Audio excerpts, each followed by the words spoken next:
Hey guys, welcome back. So I'm still at the Cars and Coffee here, Saskatoon, Tim Hortons Circle Drive, and I just met Don. Hey Don. Hey Gary, nice to meet you. Yeah, nice to meet you. Thanks for being on the channel. You guys made the trip down from Moose Jaw, Saskatchewan with your pretty 70 Chevelle. We did. Can you, there's an interesting story to this. Can you tell me about it? I sure can. So my grandpa, I was born in Moose Jaw. My grandpa was the body shop manager at Band City Chevelle's back in '70 and bought this car brand new for my grandma. She drove it to work for almost 5 years, and then my uncle got it and hot rodded it up, of course, and he had it for about 20 years. And there's lots of stories behind that too. But then to get married, he sold it, as is often the story, and it disappeared for 20 years. And a few years ago, I decided to start looking for it, just out of curiosity, to see what had ever happened to it. Just to find out where it went. So through Facebook and car clubs and Chevelle clubs, no one knew the whereabouts of this car. The last I'd heard is that it went to North Battleford. So a couple of years, no luck, and then a year ago a fellow called me out of the blue on a Sunday night and says, I think I have the Chevelle you're looking for. Very nice fellow. He has a '67 Camaro almost exactly like mine. So I said, excellent. We swapped stories, photographs. I sent them off to my uncle, who pretty much confirmed all the little things that he'd done to it. So we drove up to take a look, and sure enough, it was the Chevelle. He had put a 396 in it, but still had the original 350. So I asked him to put the original 350 back in it, because I wanted it as it was. And that took about a year for him to do that. And then a couple months ago, we drove up, picked it up, and it just came out of the shop just to get all the dry parts fixed up a couple of weeks ago, and I'm just working the kinks out as we speak. Wow, that is the coolest story. So this disappeared for 20 years, and it was your uncle's car. Well, it started out as your grandfather's. Grandpa bought it brand new from the dealership he worked at. Yeah. And then grandmother drove it, and then it was your uncle's car, and he kind of did the hot rod and stuff, and you know, with the interior. And this is exactly how is it? Yeah, this is from the '70s, the crushed velvet interior that was popular back in the day. And I'm not going to change it. I'm just going to color it up and clean it up and keep it as it was. I like that. I like that plan.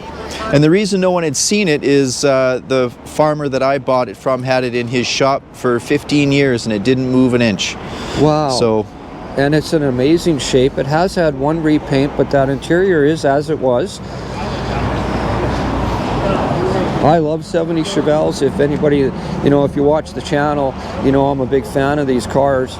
And this one's very nice. I caught a glimpse of this cruise weekend when your wife was driving it. Right. And that's, you guys had just kind of got it back then, a few months ago. It was basically, that's first day on the street. We got it out of the shop that Friday night. Wow. And it is an original Buckets Council car. Canadian built car. That's right. White exterior, red interior console. The original engine's still in it. I don't know how, because my uncle was pretty hard on it back in the day. Well, he had fun with this, and he sure did. There's lots of. This is a well-known Moose Jaw car. Yeah. And there's a lot of excitement actually when people had found out that I got it and brought it back. A lot of people remember this car. Yeah, I still get a lot of people asking about it and telling their stories. So can we look under the hood there? Sure can.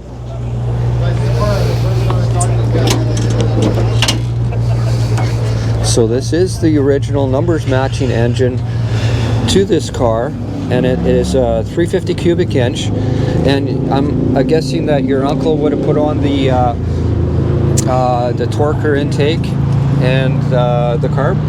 Yes, no, that's a guess. I remember when I was younger that it had the old Fly Eye air cleaner on it. I still remember that. Yellow spark plug wires.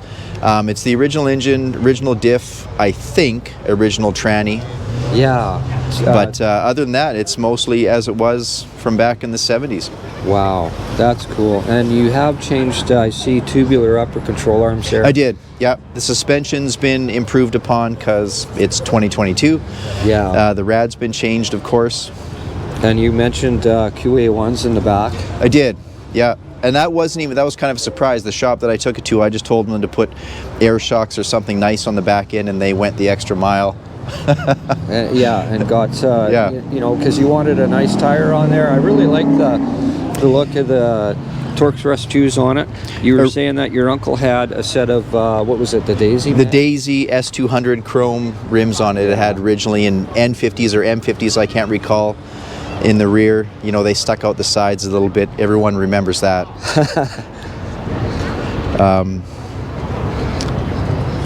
Yeah, I'm not sure what else. It was a surprise to find it, and I told the fellow, just because I found it, that doesn't mean you have to sell it, but he really appreciated the story. Yeah. And we worked together for about, like, almost right off the bat, we shook hands verbally Yeah. to make this deal happen. So I went from being pretty intrigued that I found it to madly in love with the car, and now that I've had time with it, and all my friends and of course family, you know, the aunts and the uncles and everyone's pretty excited that the car was coming back. So very cool. Yeah, that we've it been came enjoying full it. circle in the family, and it's really, you put a lot of miles on this already this summer, and it hasn't skipped a beat the whole time. No, we didn't. We got it out of the shop. I cleaned it up Friday night. We drove it to Swift Current for the car show the very next morning. From Moose Jaw. Correct. And then that night drove to Saskatoon for the next day Rock 102 show. Yeah. And then of course from Saskatoon back to Moose Jaw, and it never complained once. Wow, that's cool.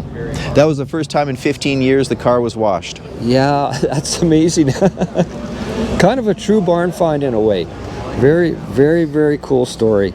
Well, thank you, Don. I Very much. appreciate you sharing that with me. This Yep. car came full circle in your family, and now you have it, and you're gonna love it and keep it the way it was when your uncle had it. And I kind of like that. That's kind of cool. Yeah.